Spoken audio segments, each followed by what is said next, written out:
మరి స్థితి మారింది కదా, ఎలా ప్రవర్తిస్తాడో, ఎలా మాట్లాడతాడో, ఆయన దగ్గరికి వెళ్తే చేరదీస్తాడో చేరతీయలేడో అని రకరకాల అపోహలు ఉన్నటువంటి ఆ పరిస్థితుల్లో మరి ఇక్కడ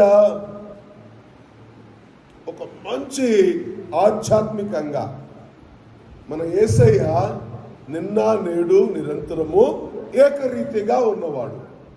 ఆయన స్థితి మారదు, మన పరిస్థితులు మారినా ఆయన మాత్రం మారడు. ఆయన ఒకే రీతిగా ఉన్న దేవుడు, ఈనాటికి కూడా సజీవుడిగా అలాగే ఉన్న దేవుడు.